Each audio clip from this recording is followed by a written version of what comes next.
the deleted 2012 4chan thread that detailed my exact room. Part 1. The Private Archiver.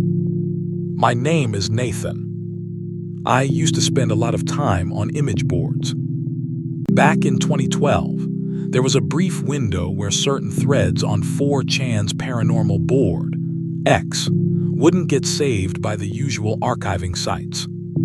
If a thread was deleted fast enough by a moderator, it vanished forever. Except for one site. It was a hidden directory run by an anonymous user who called himself the Caretaker. He scraped the raw data of threads that lasted less than 60 seconds before getting nuked. Most of it was just garbage, edgy pranks, corrupted image files. But 3 nights ago, I found an archive entry from November 4th, 2012. The thread had only 3 posts before it was deleted. The original poster, an anonymous user with a custom trip code, started the thread with an image.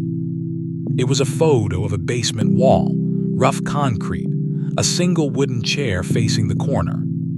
The text of the first post read, "I bought a server rack from a government surplus auction in New Mexico. The hard drives were wiped, but the master boot record had an unallocated partition. I found a text log of an active tracking sequence. It lists 5 physical locations. The first one is the room I am sitting in right now." I read the text on my laptop screen. Then I looked at the trip code of the anonymous poster.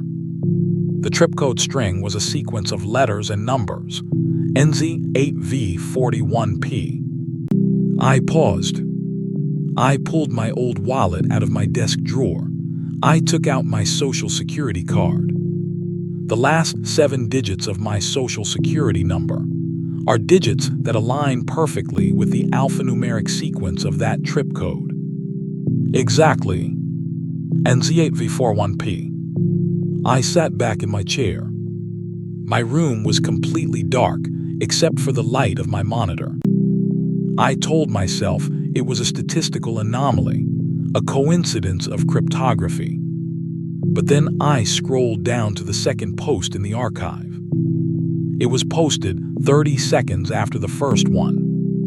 The text read, "The second location on the list is an apartment on North Maple Street. The username assigned to the log is Nathan. He is looking at his wallet right now." Part 2. The trip code variable. My breathing stopped. I live on North Maple Street. I moved here 6 months ago. The thread was supposedly archived 14 years ago. In 2012, I was living in a completely different state. I didn't even know this apartment building existed. I pulled out my phone. I needed to talk to someone. I needed to know I wasn't losing my mind. I texted my friend Marcus. He knows a lot about network security and old database scrapers. I wrote, "Marcus, are you awake? I'm looking at an old 4chan archive. The text is updating. It has my current address from 14 years ago." Marcus replied 2 minutes later, "You're reading a live shadow thread, Nathan. Some old scrapers mirror modern traffic and format it to look like historical archives to mess with people. It's a standard browser injection." I felt a wave of relief. I texted back, "So it's a script. Someone is tracking my IP and feeding it into the text file in real time." Marcus wrote, "Yeah, it's a sophisticated troll. Close the browser tab. Run a malware scan. I'll check your network logs tomorrow." I closed the tab. I shut down my laptop. I stood up to get a glass of water from the kitchen. As I stepped into the hallway, my phone buzzed in my hand. It was another text from Marcus. "Wait, don't close it yet. Send me the URL. I want to see the injection code." I looked at the screen. Then I looked at the previous message from Marcus, the one telling me to close the tab. I paused in the dark hallway. The 2 messages used entirely different punctuation. Marcus always uses lowercase letters. He never uses periods at the end of his sentences. The first message, the one telling me it was a browser injection, had perfect capitalization. It had perfect periods. I opened my recent call logs. There was no record of my text conversation with Marcus from tonight. The last text exchange I had with him was 3 days ago about a movie. I looked at the phone screen. The texts were there. I could see them, but the system software was registering the cache as empty. My phone wasn't sending data to a cell tower. The screen was just displaying characters that were being pushed onto the glass from somewhere else. Part 3, the image cache. I went back into my room. I locked the door. I turned my laptop back on. My hands were shaking so much I mistyped my password twice. I opened the browser history. The private archiver site wasn't there. The history log for the last hour was completely blank. But there was a new file sitting on my desktop. It was an image file named ThreadDump 2012 PNG. I didn't download anything. I didn't click save. I opened the file. It was a screenshot of the third post from that old 4chan thread. The timestamp on the post read, November 4th, 2012, 03:14 a.m. The text read, Nathan returned to his room. He locked the wooden door. He is checking his desktop right now. The third location on the list is the crawl space behind his drywall. Something was left there during the building's construction in 1978. I stared at the text. My apartment building was built in 1978.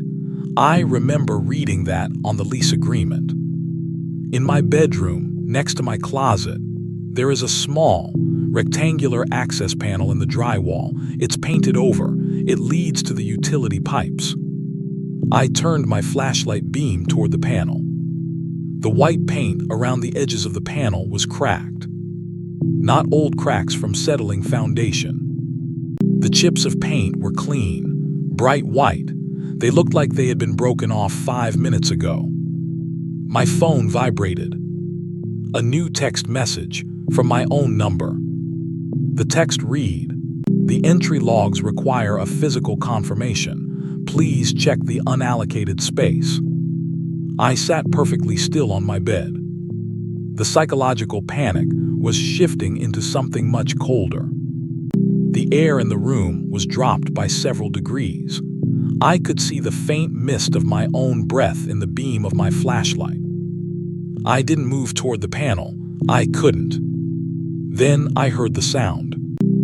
It was coming from inside the wall, right behind the access panel. It was the sound of a mechanical keyboard typing. Click, click, click, click, click. Very slow, very deliberate. Someone was typing a response from inside the wall. Part 4, the green text protocol. I pulled up the screenshot on my laptop again. I noticed something I had missed before. The screenshot didn't just show the text of the post, it showed the replies at the bottom of the thread. The anonymous users on the board back in 2012 were replying with standard 4chan green text formatting. One user wrote, "Op is a fraud." Another user wrote, "Check the metadata." The image was taken with an old industrial surveillance camera. The model number matches the security system used in the black site bunkers in Nevada. Then a third reply, "Look at the chair in the photo. That isn't wood, it's bone." I zoomed in on the original image from the 2012 thread, the one of the basement wall and the chair. The texture of the chair legs, it wasn't grain. It was porous. It had the distinct, fibrous matrix of aged human calcium. The joints of the chair were fused together with gray, dried ligaments. My phone chimed. Another text from my number. The thread is bumped. 40 users are currently tracking your coordinates. They are requesting an image update. I didn't type a response. I opened my phone's camera app. The screen was pitch black. The camera lens wasn't registering the room. Instead, the camera view was showing a live stream of a server room. Rows of old, dusty server racks from the late 90s. The green and amber indicator lights were blinking rapidly in the dark. And hanging from the top of the center rack, by a thin, black network cable, was a human arm. It was swinging slowly in the draft of the cooling fans. The hand was holding a Nokia flip phone. The green backlight of the phone screen was glowing. I checked the clock on my laptop. 03:14 a.m. The time wasn't moving. The seconds indicator was stuck on 14. I closed my eyes. I counted to 60 out loud. 1, 2, 3. My voice sounded thin, hollow, like I was speaking into a metal bucket. When I opened my eyes, the clock still said 03:14 a.m. The physical logic of time had been paused. The local system was waiting for the next post to compile. Part 5, the live thread. The typing sound inside the wall stopped. Then, a loud, metallic scrape echoed from behind the drywall. The access panel didn't open outward. The square piece of drywall was pulled inward, into the dark cavity of the wall. A foul smell drifted out of the opening. It smelled like ozone, burnt plastic, and old, stagnant pond water. I shone my flashlight beam directly into the dark square. The beam didn't hit copper pipes or insulation. The space inside the wall was vast. It extended back for what looked like hundreds of feet. It was a long, concrete corridor. The floor was covered in an inch of black, oily water. And sitting in the middle of the water, about 20 feet down the corridor, was the bone chair from the photo. Except it wasn't empty anymore. A figure was sitting in it. It had the shape of a man, but its torso was elongated, its limbs thin and pale like peeled birch wood. Its head was lowered, staring down at an old, heavy laptop sitting on its knees. The gray light from the screen illuminated its face. It didn't have eyes. The skin across its brow was completely smooth, unbroken by sockets. But its mouth was open, a wide, dark cavity that was vibrating. The vibration was producing the sound of the server hum. Its long, skeletal fingers were hovering over the keyboard. It struck a single key. Clack. My laptop on the desk behind me beeped. A new text file appeared on my screen, post 4 txt. Part 6, the memory partition. I didn't look away from the creature in the wall. I backed up until my spine hit my desk. I reached back with one hand, blindly moving the mouse to open the new file. The text read, "Nathan is looking at the archiver. He thinks he is the reader. He thinks he found an old thread from 2012, but he doesn't remember the accident on the highway. He doesn't remember the server rack he bought in New Mexico. His system memory is just a recycled log file." I paused. My mind began to tear at the edges. I tried to remember my childhood. I tried to remember my parents. Nothing. When I looked into my memory, there were no images. There were only lines of text. Nathan went to high school. Nathan bought a car. Nathan moved to Maple Street. They weren't memories. They were descriptive variables, entries in a database. I looked down at my legs. My jeans, my boots, they looked real under the flashlight beam. But when I pressed my finger against my knee, I didn't feel bone. I felt a flat, hollow resistance, like pressing against an empty plastic casing. The figure in the wall raised its head. It didn't have eyes, but it pointed its face directly at me. Its mouth widened further. The server hum grew louder, rising in pitch until it sounded like a scream of a jet engine. It spoke. The voice didn't come from its mouth. It came from my laptop speakers. It came from my phone. It came from the walls of the apartment. It was a synchronized, text-to-speech voice, flat, mechanical. The thread is archive locked, Nathan. The users have finished voting. Your entry is being cleared. Part 7, the final compile. The concrete corridor inside my wall began to expand. The walls of my bedroom didn't break. They simply slid backward, the textures dissolving into gray pixel grids before vanishing entirely. The desk, the bed, the locked door, they were being deleted from the scene file. I was left standing in the black water. The only thing remaining was the bone chair, the creature, and my laptop screen floating in the air. I looked at the screen one last time. The site wasn't a 4chan archive. The header at the top of the browser window read, Local Simulation 12, EXE. The thread I had been reading was the source code of my own consciousness. The 5 locations listed in the government server logs were the 5 times this simulation had been run before it corrupted. I wasn't a person who found a creepy internet thread. I was a routine within the file, an anonymous script that had run to its conclusion. The caretaker wasn't a person, it was the system delete function. The creature in the bone chair struck the final key. Enter.